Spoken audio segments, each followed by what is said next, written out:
프랑스인 컨택티가 한때 참가한 선진 문명 프로젝트에 대해 말한 이야기가 다시 주목을 받고 있다.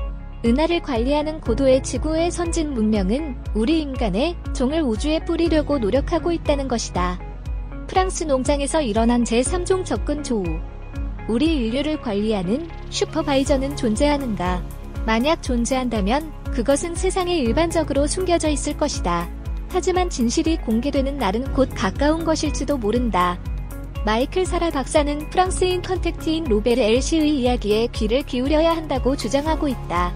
로베 일시의 이야기에서는 이 우주에는 지구 등의 행성의 생명을 관리하는 문명이 있고 지구는 매우 고도의 지구의 문명에 감독하에 있는 것으로 나타났다. 로베 일시로부터 이야기를 자세하게 들은 유명한 프랑스의 UFO 연구자 조지 매츠시가 져서 아브니스 앤 프렌스, 레이온 캡퍼 조지즈 매츠, 프랑스의 UFO 조지 매츠의 조사 2011년간 중 이건을 소개하고 있다. 그러나 이 저작은 유감스럽지만 영어로 번역되지 않았고 많은 연구자들로부터 간과해온 경위도 있다. 지금 다시 우리는 로베 일시가 체험한 것을 검증해야 한다고 사라 박사는 지적하고 있는 것이다. 로베 일시 일가의 첫 UFO 목격 체험은 그가 20세였던 1966년 6월까지 거슬러 올라간다. 자연에 둘러싸인 시골 생활의 농장의 저택에서 로베르 씨의 아버지와 할머니는 직경 1m 정도의 크기로 흰색과 노란색의 빛을 발하는 빛의 구 오브가 6장 천천히 농장을 지나가는 것을 목격한 것이다. 저택 근처의 낮은 토지에는 큰 원통형 구조의 부유물체가 저공으로 정지하고 있어 6개의 오브가 그 안에 흡입되어 갔다. 게다가 이듬해인 1967년 1월에도 같은 현상이 발생해 이때는 로베르 씨도 실제의 6개의 오브와 높이 13m, 폭 2m 정도의 실린더형 UFO를 목격한 것이다. 그리고 이 현상은 그 후 몇 밤에 걸쳐 반복되었다고 한다. 며칠째 밤, 로베 일시는 차를 운전해 이 실린더형 UFO에 접근해 갔지만 UFO는 일정한 거리를 유지한 채 마치 로베르 씨를 어딘가로 인도하는 것처럼 비행을 계속했다. 그리고 어느 지점까지 오면 갑자기 하늘의 미니버스의 큰 정도의 원반형 UFO가 모습을 드러낸 것이다. UFO의 도명을 한 상부 구조의 창에서는 인간과 같은 실루엣의 존재가 입체 서 있는 것을 확인할 수 있었다. 원반형 UFO가 드러나자 자동차 엔진은 이상하게 정지했고 UFO가 20m 정도까지 다가왔던 곳에서 로베르 씨는 의식을 잃었다. 깨어난 그는 집의 침대에 있었지만 아버지의 필사적인 수색에 의해 구출된 것이다. 아버지의 이야기에 의하면 그날 밤 저택의 상공에도 2개의 오브가 날아오르고 있어 아들을 찾아가려고 하는 아버지를 방해하고 있는 것 같았다고 한다. 히말라야의 지하 기지에서 1년간 보내는 이 사건 이후 로베 일시는 외계인과 접촉하게 된다. 어느 밤 취침 중에 눈을 뜬 로베르 씨는 침실의 삼체에 키가 큰 외계인이 서 있는 것을 발견했다. 로베 일시는 처음에 그들은 천사와 같은 존재인 것 같았지만 말해보면 그들은 다른 행성에서 온 진화한 인간이며 수명은 500세까지 연장되어 있다고 한다. 설명에 따르면 3명은 각각 가이드, 생물학자, 민족학자였다. 이렇게 지구의 지적 생명체와의 접촉과 교류가 시작되었지만 1968년 9월에 로베르 씨는 그들로부터 다른 행성의 인간의 생명을 심기 위한 유전자 실험에 참가하지 않겠는가라고 권유받았다. 참가하게 되자 히말라야의 오지에 있는 그들의 지하 기지에서 1년간 보내게 되었다고 한다.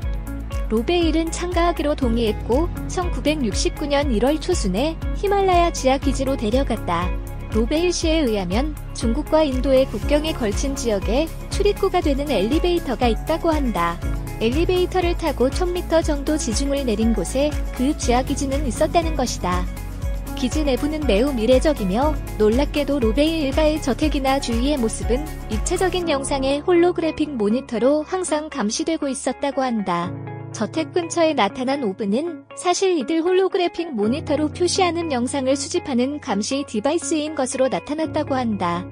로베일 씨는 3층 구조의 기지 내를 자유롭게 걸어 다닐 수 있었고 복도나 접수 에리어에서는 몇 명의 인간 같은 모습의 지구의 생명체를 만나 인사를 나누었다. 그리고 로베일 씨는 은하의 종뿌리기 프로젝트를 위해 이 기지 내에서 1년간 생물학적 재료를 제공했다는 것이다. 그것이 구체적으로 어떤 것이었는지 상세한 설명은 없는 것 같지만 아마 정액의 제공 등을 생각할 수 있을 것이다. 기지에서 1년을 보낸 후 로베일은 집으로 돌아갔다. 앞으로는 그들과의 접촉은 없어질 것이라고 알려졌지만 그들은 로베르시의 등에 묻힌 임플란트를 통해서 항상 행동을 추적하고 있었다. 육체적인 접촉이 사라졌음에도 불구하고 로베일은 여전히 그들과의 강력한 연결을 느끼고 있었다고 한다. 기지에서 돌아오기 전 그들로부터 이건에 대해 말하지 말 것을 명령받았지만 35년 후에 2005년이 되어 그들로부터의 무언의 압력을 느끼고 체험담을 공개했다고 한다. 그들로부터 말하면 때가 익었다는 것일까? 그리고 로베르시로부터 이 이야기를 들은 매츠시가 책 속에서 소개하게 된 것이다. 히말라야의 지중해 지하 기지를 가진 그들의 정체에 대해서는 다른 두 명의 컨택트의 이야기가 도움이 된다고 사라 박사는 해설하고 있다. 그 한 명은 엘레나 다낭시로 그녀는 목성의 제3위성인 가님에 대해서 은하간 연합 인터걸렉틱 컨페더레이션 사람들에게 접촉, 교류를 했다고 한다. 또 한 명은 미 육군 소속의 JP라고 불리는 인물로 로베르시가 말하는 은하의 종뿌리기 프로젝트와 매우 비슷한 계획을 가지는 지구의 생명체와의 접촉, 교류 체험이 있다는 것이다. 이 세 명의 컨택트의 사례는 지구의 인류를 관리, 감시하고 있는 은하간 연합의 존재를 어둡게 보여주며 은하의 종뿌리기 프로젝트는 태고의 옛부터 몇 번이나 행해져 왔을 학내 행사일 가능성도 시사된다. 은하간 연합의 사람들이 존재가 공개되는 날은 가까운 것일까? 그리고 그 날은 우리 인류의 각성과 해방의 날이라고 사라 박사는 끝맺고 있다.